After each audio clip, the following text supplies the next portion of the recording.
Israel के वज़ीर-ए-आज़म Benjamin Netanyahu ने अपने मुल्क में 7 अक्टूबर 2023 को हमास के जरिए किए गए हमले पर अपनी नाकामी कबूल करते हुए अवाम से माफी मांगी है और कहा है कि हम हमास की सलाहियत को समझ ना सके, जबकि अब तक नेतन्याहू इसे कबूल करने से इनकार करते रहे।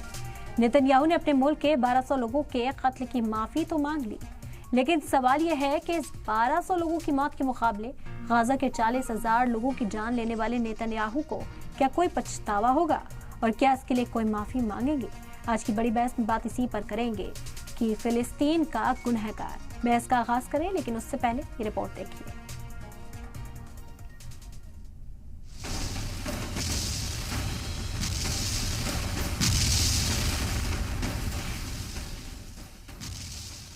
इजरायली वजीर आजम बेंजामिन नेतन्याहू ने अपने एक ताज़ा इंटरव्यू में 7 अक्टूबर 2023 को अपनी हुकूमत और सिक्योरिटी से जुड़े इदारों की नाकामी पर अपनी आवाम से माफी मांगी कि वो हमास के तारीखी हमले तूफान अल अक्सा को रोक नहीं सके थे।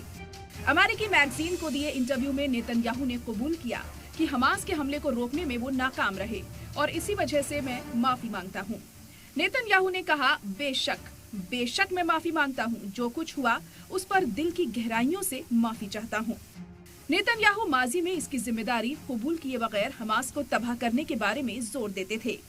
7 अक्टूबर के हमले के तुरंत बाद नेतन्याहू ने सोशल मीडिया पर लिखा था, इंटेलिजेंस इदारों की ये नाकामी है कि उन्हें ये पता नहीं चल सका, हमास के हमला करने की अहलियत का पता नहीं लगा सके, न ही उन्हें बता सके।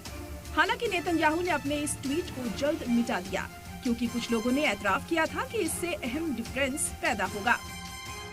हमास के हमले में इजराइल के तो 1400 लोगों की जानें गई थी, लेकिन इसके बदले में नेतन्याहू ने गाजा में वहशियाना हमला करके करीब 40,000 से ज्यादा बेकसूरों की जान ले ली और अब भी जान लेने का सिलसिला बदस्तूर जारी है, जिनमें फिलिस्तीनी खवातीन और बच्चों की तादाद सबसे ज्यादा है।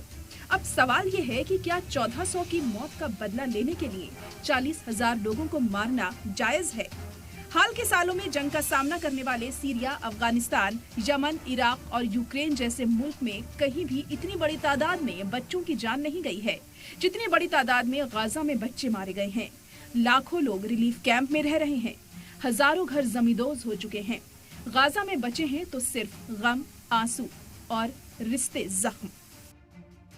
सलाम टीवी के लिए नदीम अहमद की रिपोर्ट।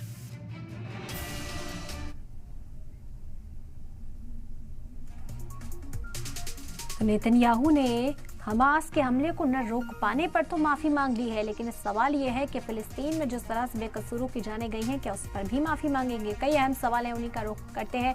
सबसे पहला और अहम सवाल यही कि नेतन्याहू ने अपने मुल्क की आवाम से माफी आखिर क्यों मांगी? इतना वक्त बीत जाने के बाद जब बार बार नेतन्याहू से इस बात पर जोर दिया जा रहा था कि वो माफी मांगे, क्या वो कबूल करते हैं अपनी गलती को, तब इनकार करते रहे। आखिर अब वो माफी क्यों मांगी? दूसरा अहम सवाल कि क्या 1200 के लिए 40,000 की जान लेंगे नेतन्याहू?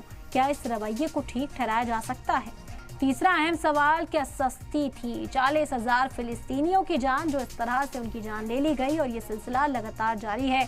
ये अहम सवाल है जो इस वक्त उठ रहा है कि 40,000 फिलिस्तीनियों की जान क्या इतनी सस्ती थी? चौथा अहम सवाल, फिलिस्तीनियों की नस्ल कुशी पर कब पसीजेंगे नेतन्याहू? आखिर कब उनका दिल पसीजेगा? कब जंगबंदी पर बातचीत होगी? क्योंकि पूरी तरह से नस्ल कुशी यहाँ पर की जा रही है। और एक और अहम सवाल, पांचवा बड़ा सवाल कि क्या नेतन्याहू से दुनिया मांगेगी इस गुनाह का हिसाब? क्या नेतन्याहू को इसका हिसाब देना होगा? क्या दुनिया उनसे इस पर सवाल करेगी? तो ये अहम सवाल हैं जो इस वक्त उठाए जा रहे हैं, इन्हीं पर चर्चा भी करेंगे। खास मेहमान अब से कुछ ही देर में हमारे साथ होंगे जिनसे इस पर चर्चा करते हुए नजर आएंगे, क्योंकि पहले कभी नेतन्याहू ने इस मामले को लेकर माफी नहीं मांगी है, लेकिन अब नेतन्याहू ने माफी मांगी। उन्होंने कहा कि वो हमास के हमले को रोकने में नाकाम रहे।